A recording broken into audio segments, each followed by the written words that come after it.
Indian Peter, kidnapped boy, survived Native Americans. Welcome to Native Legends and History Stories, where forgotten tales of American history come alive. If you're passionate about uncovering the raw, untold stories that shaped our nation, join our community by subscribing to the channel. The year was 1754, and the American frontier stood at the edge of devastation. The French and Indian War was about to unleash a wave of violence that would forever change the colonial landscape. Across the settlements of western Pennsylvania and Virginia, a terrifying shadow loomed. Native American raiders, promised French bounties for every scalp they claimed, prowled the wilderness. No homestead was safe, no family could rest easy, as the threat of attack haunted every moment of frontier life. From this dark chapter of American history emerges the extraordinary tale of Indian Peter. Born Peter Williamson near Aberdeen, Scotland, around 1730, his life would become a testament to the brutal realities of colonial America and the unbreakable spirit of those who survived its hardships. His journey from kidnapped child to frontier settler would intertwine with one of the bloodiest conflicts in early American history, creating a story of survival against impossible odds. The first tragedy struck when Peter was merely 8 years old. In the bustling port of Aberdeen, where merchant ships crowded the harbor and sailors from across the globe mingled in taverns, two particularly ruthless merchants noticed the sturdy young boy. These men, employed by prominent Aberdeen traders who masked their villainy behind respectability, were engaged in what was perhaps the most despicable trade of all: the kidnapping of children to sell as indentured servants in the American colonies. Using tactics refined through countless similar abductions, they lured young Peter aboard their vessel. The moment he stepped onto the deck, his fate was sealed. He was immediately hustled below decks, joining a group of other terrified children who had fallen victim to the same cruel scheme. In the dank, cramped space between decks, Peter spent a month at sea, enduring conditions that would break many grown men. When the ship finally reached Philadelphia, the full horror of his situation became clear. The captain, showing no more emotion than if he were selling livestock, auctioned Peter and his fellow captives for 16 pounds per head. The transaction was conducted with the same casual efficiency as any other trade deal, despite the fact that it represented the destruction of multiple young lives. Yet fate, in its mysterious way, had something different in store for Peter. His purchaser was another Scotsman who carried his own dark memories of childhood kidnapping from another town. This man, whose name has been lost to history, had no children of his own. Perhaps seeing in Peter a reflection of his own tragic past, he made an extraordinary decision. Instead of treating the boy as mere property to be exploited, he chose to become a mentor and protector. For 5 consecutive winters, Peter attended school, a privilege almost unheard of for an indentured servant. Under his master's guidance, he developed not just literacy, but a comprehensive education that would prove invaluable in his later years. His intelligence and dedication were evident in his tolerable proficiency in studies, suggesting he made the most of this unexpected opportunity. The master's benevolence didn't end with education. Upon his death, he left Peter an inheritance that would transform his life: 200 pounds currency, approximately 120 pounds sterling, his finest horse, complete with saddle, and his entire wardrobe. For a former kidnapping victim and indentured servant to receive such a bequest was nothing short of remarkable. At 17, Peter found himself in an extraordinary position, not only free but financially secure in a way few young men of his background could imagine. He spent the next 7 years working diligently, jobbing or taking various forms of employment, building both his wealth and his understanding of colonial society. His industry and character must have been exceptional, for he eventually won the hand of a substantial planter's daughter in marriage. His father-in-law's wedding gift demonstrated both wealth and faith in the young man's potential: a deed to 200 acres of frontier land near the forks of the Delaware River in Pennsylvania. This was no wild, unimproved tract. 30 acres had already been cleared and made ready for immediate cultivation. The property included a well-built house and barn, representing significant investment and labor. For Peter, who had arrived in America as a penniless, kidnapped child, this land represented not just wealth, but the promise of a stable, prosperous future. With his newly acquired wealth, Peter invested wisely in livestock, household furnishings, and farming equipment. His marriage to a loving and devoted wife seemed to complete his transformation from kidnapped child to prosperous settler. Yet the peace he had found would prove devastatingly fragile. The year 1754 marked a turning point in the frontier's history. Native American raiding parties, who had long terrorized other regions of America without interference, began targeting settlements along the Pennsylvania frontier with increasing frequency. These small, mobile groups struck with devastating efficiency, leaving a trail of destruction in their wake. Each dawn seemed to bring news of another family fallen victim to their raids. On the evening of October 2nd, 1754, his wife had gone to visit relatives, leaving him alone in their homestead. As the night grew late, he waited up, expecting her return. The clock had just struck 11 when the silence shattered. The bone-chilling war whoops of Native American raiders pierced the darkness. Racing to his chamber window, Peter's blood ran cold at the sight below. 12 warriors had surrounded his house, their shapes dark against the starlit night. Though he held a loaded gun and shouted threats from his position, the futility of his situation quickly became apparent.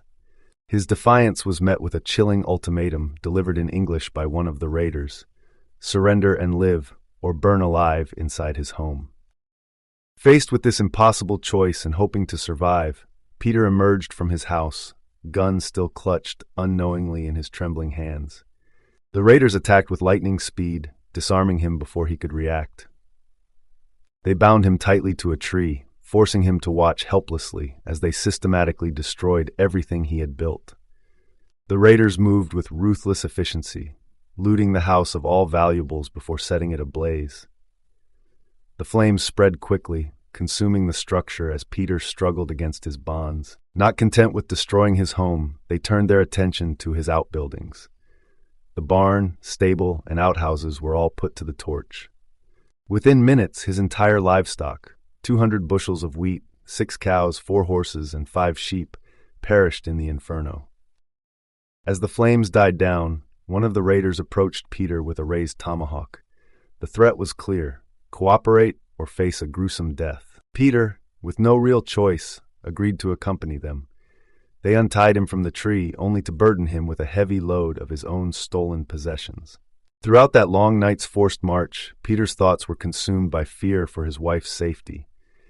His captors drove him mercilessly through the wilderness until daybreak. When they finally allowed him to put down his load, any hope of reprieve vanished as they bound him once again to a tree, pulling the ropes so tight that blood seeped from his fingertips. The sight of his captors building a fire nearby filled Peter with fresh terror. As the flames grew higher, the dreadful possibility that they intended to make him their next sacrifice transformed his fear into pure agony. Bound and helpless, he could only watch as the fire grew closer, its heat a grim reminder of his complete powerlessness in the face of their barbarity. The raiders formed a tight circle around their bound captive. Their dance began slowly, deliberate steps accompanied by low chants that gradually built in intensity. Soon the night air filled with blood-curdling war whoops and shrieks as they moved faster, their shadows dancing grotesquely in the firelight. Their faces, painted for war, twisted into masks of savage pleasure at their prisoners' obvious terror. Without warning, the dance stopped. One by one, they approached Peter with burning implements. The first pressed a flaming branch against his face, holding it close enough for him to feel his skin blister. Another grabbed handfuls of glowing coals, pressing them against his hands while others targeted his feet and head. Each time he tried to flinch away, they pressed harder, threatening in broken English to burn him alive if he dared cry out. Peter could only respond with silent tears that carved clean tracks down his soot-stained face. His tears drew their attention like sharks to blood. "Look, the white man weeps," one mocked in thickly accented English. "His face is wet. We must help him." They grabbed fresh coals from the fire's heart, the embers glowing bright orange in the darkness. With deliberate cruelty, they held these near his eyes, close enough that Peter could feel his eyelashes singeing. The heat was unbearable, yet he dared not move or cry out. His only refuge was in silent prayer, his lips moving imperceptibly as he begged for strength to endure. After what felt like an eternity, their appetite for torture temporarily sated, the raiders settled around the fire. They roasted meat stolen from Peter's own storehouse, the familiar smell of his own provisions now turned nauseating in his current state. When they had eaten their fill, they approached him with portions of the meal. Despite his body's revolt at the sight of food, Peter understood that refusing would be fatal. He forced himself to appear grateful, choking down what he could while carefully concealing the rest whenever their attention wavered. His performance must have satisfied them, for they allowed him brief respite from his bonds while they watched him eat.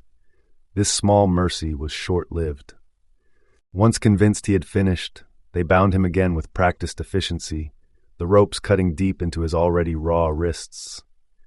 Hour after hour passed as he stood helpless, the sun tracking across the sky, each moment bringing fresh waves of pain from his burns and bindings.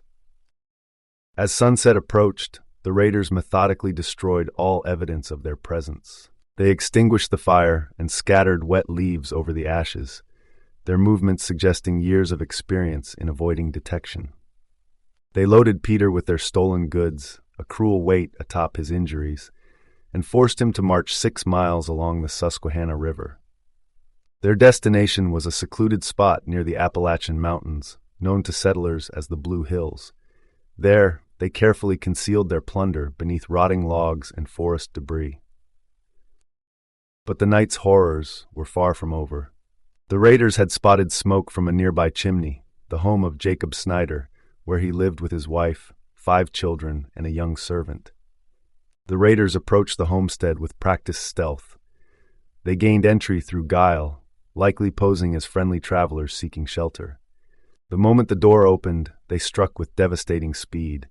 What followed would haunt Peter's nightmares for years to come. The raiders showed no mercy, not even to the children. Their scalping knives flashed in the firelight as they moved from victim to victim. The children's terrified screams mixed with their parents' desperate attempts to protect them, but nothing could stop the slaughter. Peter watched helplessly as the raiders killed and scalped the entire family, their movements suggesting this was far from their first such attack. After collecting their gruesome trophies, they looted the house of anything valuable before setting it ablaze, ensuring no one inside could have survived, even if they had somehow lived through the initial attack. Only the young male servant was spared, and this mercy was purely practical. The raiders needed another person to carry their growing collection of plunder. They loaded both Peter and the youth with heavy bundles and began another forced march back to their hiding place in the Blue Hills. The young man, unused to such treatment and traumatized by witnessing his employer's massacre, began to break down. His quiet whimpers grew to racking sobs despite Peter's desperate whispered attempts to calm him. Peter knew such weakness would not be tolerated long. Indeed, one of the raiders finally lost patience with the youth's display of emotion. Without a word or change of expression, he walked up behind the sobbing young man and swung his tomahawk in a practiced arc. The weapon struck with surgical precision, and the youth crumpled instantly. Before his body had fully settled in the dirt, the raiders were already collecting their final scalp of the night. Peter stood motionless, his mind struggling to process the sudden violence. He knew with grim certainty that his survival hung by a thread. One wrong move, one moment of weakness like the young servant had shown, and his life would end just as abruptly. Peter fought to maintain his composure, masking his inner turmoil from his captors. The shock of recent events left him disoriented. Days blurred together as the raiders led their prisoners through the mountain paths. They spent 4 days in a makeshift camp, gloating over their stolen goods and celebrating their successful raids. When their food supplies dwindled, the group moved toward the Susquehanna River. They came upon a solitary homestead belonging to John Adams, who lived there with his wife and 4 young children. The raid was swift and merciless. The raiders burst into the house, immediately setting upon the mother and children with their scalping knives. They forced the old man to watch as his family was slaughtered before his eyes. The raiders' cruelty reached new depths in their treatment of Mrs. Adams's body, subjecting her corpse to unspeakable violations while her husband watched helplessly. The old man begged them to end his life, his tears and pleas falling on deaf ears. Instead, they methodically destroyed everything he owned. The house, barn, and outbuildings were put to the torch. His corn and hay stores, his cattle, all he had worked for over decades, vanished in flames within hours. Despite his age and frailty, the raiders forced Adams to carry a portion of their stolen goods. They loaded both him and Peter with heavy burdens before heading toward the great swamp. There they made camp for more than a week, turning their savage attention to tormenting the elderly man. Their creative cruelty knew no bounds. They stripped Adams naked, painting his elderly body with various colors in mockery. They pulled the white hairs from his head one by one, taunting him about his age and promising to help him leave this world. Each day brought new torments. They tied him to trees and whipped him until his back was raw. They pressed red-hot coals against his weathered cheeks and burned his legs severely, the flesh charring up to his knees. One night, as Peter and Adams huddled together, quietly sharing their misery, the camp's population suddenly swelled. 25 additional raiders arrived, carrying 20 fresh scalps and 3 new prisoners. These captives had been taken from Canagochi, a small Irish settlement near the Susquehanna River. They brought news of widespread devastation across the frontier. The new group had begun their campaign of terror on October 25, 1754, with the murder of John Lewis and his family. They broke into his home in the dead of night, killing and scalping Lewis, his wife, and their 3 small children before burning the property to the ground. 3 days later, they struck Jacob Miller's plantation. Miller, his wife, and 6 family members met the same brutal fate, their home and possessions reduced to ashes. Their most horrific attack came on October 30th at George Folk's property. The raiders destroyed his house, mill, and barn. They slaughtered 20 head of cattle and took 2 teams of horses. Folk, his wife, and their 7 children, 9 people in total, were not just killed and scalped. The raiders cut their bodies into pieces, and in a final act of barbarism, fed the remains to the farm's pigs. Peter observed all this with growing horror, realizing that these raiders were part of a larger, coordinated campaign of terror across the frontier. Their methods were consistent: swift attacks, complete destruction of property, and unimaginable cruelty to their victims. The systematic nature of their violence suggested this was more than random raiding. It was a deliberate strategy to depopulate the frontier through fear. A provincial trader traveling upland on business became their next victim. The raiders unleashed new depths of savagery upon him. They scalped him while he still lived, then bound him over a fire to roast alive. His screams echoed through the wilderness as they watched him burn. When food ran low in their camp, they turned to cannibalism, consuming his flesh and fashioning his skull into what they mockingly called an Indian pudding. The 3 prisoners who had arrived with the second raiding party saw an opportunity for escape. Despite their weakened condition from brutal treatment, they managed to slip away into the wilderness. Their freedom proved short-lived. Lost in unfamiliar territory and without provisions, they soon encountered another hostile tribe. These warriors recognized them as escaped captives and dragged them back to face retribution. Starving and exhausted from their failed escape attempt, 2 of the prisoners met a horrific end. The raiders bound them to trees and built fires around them. The flames drew close enough to scorch their flesh, but not kill them immediately. As they writhed in agony, one raider approached with a scalping knife. With cruelty, he sliced open their abdomens and pulled out their entrails, burning these organs before their still-living eyes. Other raiders joined in, using heated irons to tear flesh from their chests, hands, arms, and legs until death finally claimed them. The 3rd prisoner faced an even more grotesque fate. The raiders bound his arms tight against his body and dug a hole deep enough for him to stand upright. They placed him inside, carefully packing earth around him until only his head remained visible above ground. After scalping him, they left him trapped for hours under the burning sun. His pleas for a quick death went unheeded. They built a small fire near his exposed head, positioning it to achieve maximum suffering. His cries for mercy grew increasingly desperate as the heat literally boiled his brain within his skull. Still, they maintained the fire, watching dispassionately as his eyes burst from their sockets. His torment lasted nearly 2 hours before death released him. The raiders ordered Peter to dig graves for their victims' remains. Despite his exhaustion and terror, he forced himself to comply, knowing his own survival depended on his usefulness. Heavy snow began to fall as he worked, covering the ground in white. This development worried the raiders. They knew snowfall would make their tracks easy to follow. They decided to move quickly to their winter encampment, a remote location some 200 miles further into the wilderness. The journey proved brutal. Peter, already weakened by captivity and trauma, struggled to keep pace as they pushed through harsh terrain. When they finally reached Alamingo, their winter quarters, he was nearly dead from starvation. The raiders celebrated their arrival with dancing, singing, and shouting. During these festivals, they recounted their raids in detail, taking particular pleasure in describing the devastation they had caused. Peter's own capture became part of their boastful narratives. As winter's grip tightened, the raiders stripped Peter of his European clothing, which they kept for themselves. They gave him their traditional garb instead, a simple blanket, a pair of moccasins, and a yard of rough cloth to wrap around his waist. This meager protection offered little comfort against the biting cold of the frontier winter. Peter spent 2 harsh winter months at Alamingo.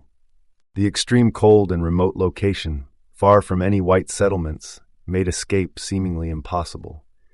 His limbs grew stiff and unresponsive in the bitter weather. To survive, he constructed a primitive shelter using tree bark and earth, creating a cave-like wigwam. He maintained a constant fire near the entrance, the flames offering meager protection against the freezing temperatures. The raiders granted Peter unexpected freedom of movement around their camp, confident in the natural prison created by wilderness and weather. His outward display of submission and compliance earned him occasional gifts of meat, though he subsisted primarily on Indian corn. He watched and waited, memorizing their routines and habits while maintaining a carefully crafted facade of acceptance. As winter's grip loosened, the camp stirred with preparation for new raids. More warriors arrived daily, swelling their numbers. When the snow finally melted, they mobilized for an attack on Pennsylvania's settlements. The warriors left their families behind in the wigwams, assembling a formidable force of nearly 150 men. They loaded Peter with supplies, but tellingly, never trusted him with a weapon. The war party moved through the wilderness with practiced stealth. Peter trudged along, carrying his burden, surviving on dry Indian corn kernels. The raiders themselves ate sparingly. As they approached settler territory, they dared not hunt with guns for fear the shots would alert nearby settlements to their presence. At the Blue Hills, 30 miles from the Irish settlements they had previously raided, the group made camp.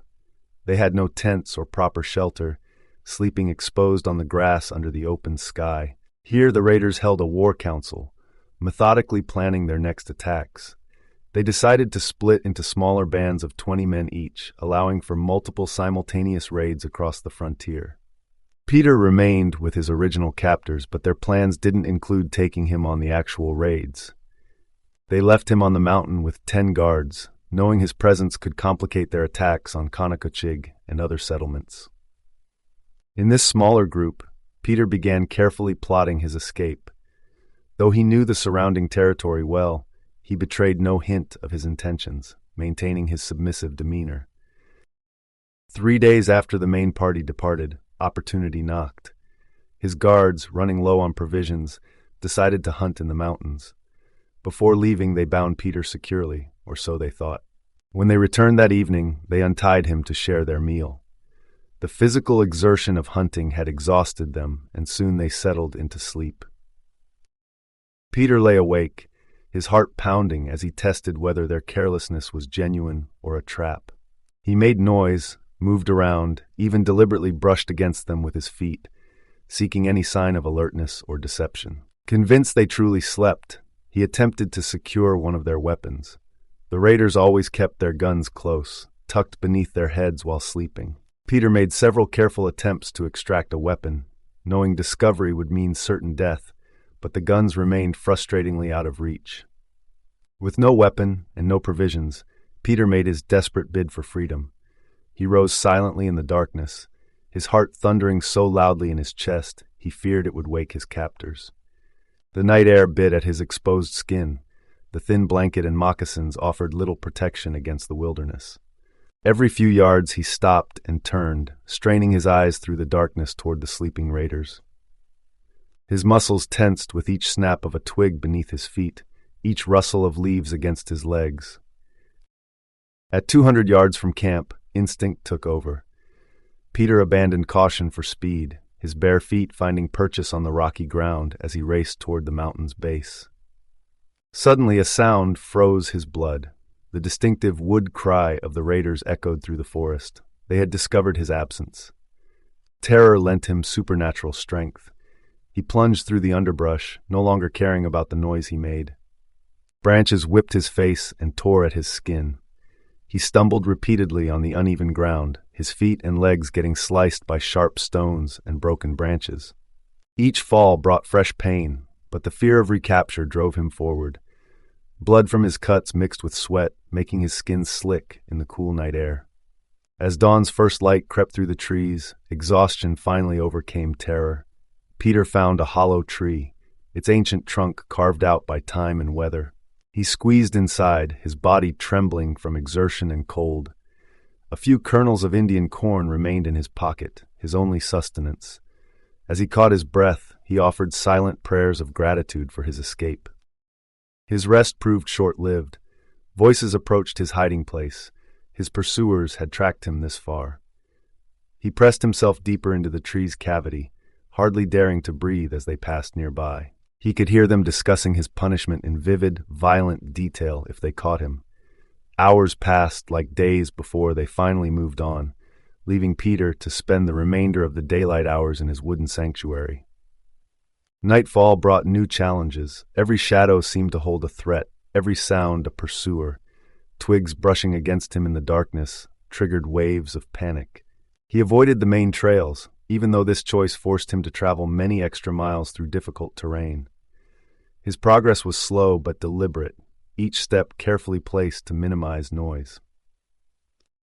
On the fourth night, Peter's caution nearly betrayed him. Lost in concentration on his footing, he rustled through a patch of dry leaves. Suddenly, dark figures sprang up from around a previously unseen campfire, grabbing weapons and darting into the woods. Peter stood frozen, caught between the instincts to flee or remain still. Salvation came from an unexpected source. A group of foraging swine wandered into the area, rooting through the forest floor. The raiders, hearing the pigs and realizing they had caused the initial disturbance, returned to their fire with relieved laughter. Peter seized the opportunity to slip away, his heart still racing from the near discovery. Despite his injuries, feet bleeding, muscles cramping, body covered in bruises, he pressed on until daybreak. Finding a massive fallen log, he collapsed into his first real sleep since beginning his escape. He woke at noon to find his muscles stiff and joints swollen, but the urgency of his situation drove him forward. By evening, he had climbed to the summit of a tall hill. There, scanning the horizon, his heart leaped at the sight of what appeared to be settlements in the distance, perhaps 10 miles away. The next morning, Peter gathered his remaining strength and moved toward the cleared lands he had spotted. By 4 in the afternoon, he reached a familiar house, the home of John Bell, a man he had known before his captivity. His appearance, however, had been so transformed by his ordeal that recognition was not immediate. When he knocked, Bell's wife opened the door, only to flee screaming at the sight of him. Her reaction mobilized the entire household. They rushed for their weapons, and Bell himself approached the door with his gun raised. Peter's appearance had become that of a wild man. Months of captivity and days of desperate flight through the wilderness had left him almost unrecognizable. His body was emaciated, covered in dirt, blood, and bruises. The Indian blanket and moccasins, combined with his unkempt hair and beard, gave him the appearance of the very people he had fled. Only when he spoke did Bell recognize his old acquaintance. The transformation from suspicion to joy was instant. The entire family surrounded him with care and comfort, welcoming back a man they had long thought dead. For 2 days, the Bell family nursed Peter back to health, providing clothes, food, and much-needed rest.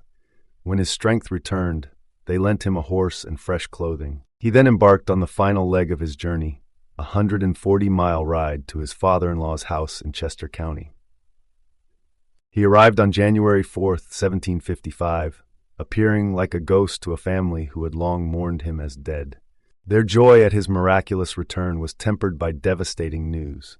His beloved wife had passed away just 2 months earlier. Peter's story didn't end with his escape. He joined the army to fight in the French and Indian War, only to be captured again, this time by French forces. They marched him to Quebec, where a prisoner exchange secured his freedom. By 1756, he had made his way back to England, landing in Plymouth before returning to his native Scotland. In Aberdeen, he became known as Indian Peter, penning a vivid account of his extraordinary life, from his childhood kidnapping into servitude to his harrowing captivity among Native American raiders. He sold his book on Aberdeen's streets, dressed in Native American garments that drew curious crowds. Though some dismissed his tale as fiction, particularly those implicated in the child kidnapping trade, Peter prevailed. He successfully sued both Aberdeen magistrates and individual merchants involved in his boyhood abduction. The truth of Peter's narrative remains debated. A 1964 historical article branded him one of history's greatest fabricators. Yet his detailed accounts of frontier life, Native American customs, and colonial trade practices contain insights that would be difficult to invent. History handed down through generations preserves voices that might otherwise be lost. Peter Williamson's story, whether fully true or partially embellished, paints a vivid picture of colonial America's brutal frontier reality, a reality too often overlooked in standard historical accounts. If this glimpse into America's raw frontier history intrigued you, subscribe to Native Legends and History Stories. More powerful, untold stories from our nation's past await. Click the notification bell to continue this journey through America's forgotten history.